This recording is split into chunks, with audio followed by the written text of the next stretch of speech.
Hi everyone. Welcome to our channel Abu Dhabi నగరంలో. ఈరోజు సగ్గుబియ్యం పాయసం బెల్లంతో చేసి చూపిస్తాను. ఒకసారి ఈ వీడియోలో నేను చెప్పిన విధంగా చేసి చూడండి. చల్లారిన తర్వాత కూడా చిక్కబడకుండా చాలా టేస్టీగా ఉంటుంది. ఇంక లేట్ చేయకుండా తయారీ విధానం చూద్దాం. ఈ పాయసం కోసం నేను ఇక్కడ హాఫ్ కప్పు సగ్గుబియ్యం తీసుకున్నాను. నేను పెద్ద సైజు సగ్గుబియ్యం తీసుకున్నానండి. ఇవైతే ఈ పాయసానికి బాగుంటాయి. ఇప్పుడు ఈ సగ్గుబియ్యాన్ని నీళ్లు పోసి శుభ్రంగా కడుక్కోవాలి. ఒకసారి కడుక్కుంటే సరిపోతుందండి. కడుక్కున్న తర్వాత ఈ సగ్గుబియ్యం మునిగే వరకు నీళ్లు పోసుకొని ఒక గంట సేపు నానబెట్టుకోవాలి. గంట తర్వాత చూపిస్తున్నానండి. సగ్గుబియ్యం బాగా నానిపోయాయి. సగ్గుబియ్యం ఇలా మెత్తగా నానిన తర్వాత ఇందులో వాటర్ ఏమి లేకుండా డ్రైన్ చేసేసి తీసుకోండి.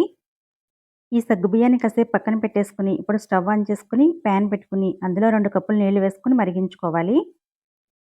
నీళ్ళు ఇలా మరుగుతున్నప్పుడు మనం నానబెట్టి పక్కన పెట్టుకుని సగ్గుబియ్యం వేసుకోవాలి. సగ్గుబియ్యంలో నీళ్ళేమి లేకుండా వంచేసి వేసుకోవాలి.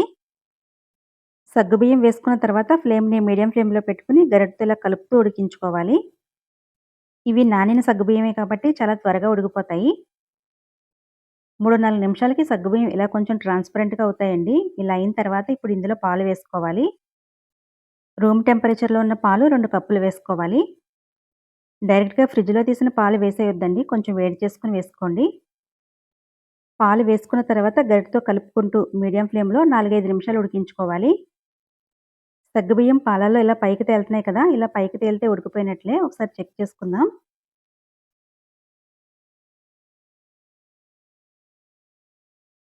సగ్గుబియ్యం బాగా ట్రాన్స్‌పరెంట్‌గా అయిపోయినాయి. ఒకసారి నొక్కి చూపిస్తాను. చూడండి చాలా మెత్తగా ఉడికిపోయినాయి. ఇప్పుడు ఇందులో హాఫ్ టీ స్పూన్ యాలకుల పొడి వేసుకోవాలి. యాలకుల పొడి వేసుకున్న తర్వాత ఒకసారి మొత్తం బాగా కలుపుకొని స్టవ్ ఆఫ్ చేసేసుకోవాలి.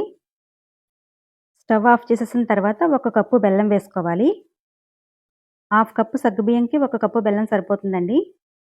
బెల్లం వేసిన తర్వాత అస్సలు కలపకూడదు. దీని మీద మూత పెట్టేసి ఒక 5 నిమిషాల పాటు అలా వదిలేసేయాలి. వేడి పాలల్లో బెల్లం వేస్తే పాలు విరిగిపోయే ఛాన్స్ ఉంటుంది కాబట్టి స్టవ్ ఆఫ్ చేసేసి బెల్లం వేసుకోండి. అదే మీరు పంచదారతో చేసుకోవాలనుకుంటే స్టవ్ ఆఫ్ చేయాల్సిన పని లేదండి. పాలల్లో వేసి కలిపేసుకోవచ్చు. ఈలోపు మనం డ్రై ఫ్రూట్స్ వేయించుకుందాం. స్టవ్ ఆన్ చేసుకుని ప్యాన్ పెట్టుకుని అందులో 1 టేబుల్ స్పూన్ నెయ్యి వేసుకొని వేడి చేసుకోవాలి. నెయ్యి వేడైన తర్వాత ఫ్లేమ్‌ని లో ఫ్లేమ్‌లో పెట్టుకుని మీ చాయిస్‌ని బట్టి డ్రై ఫ్రూట్స్ వేసి వేయించుకోండి. నేను జీడిపప్పు, కిస్మిస్ తీసుకున్నానండి. ఇంకా ఇందులో ఎండు కొబ్బరి, బాదం, పిస్తా ఏవైనా వేసుకోవచ్చు.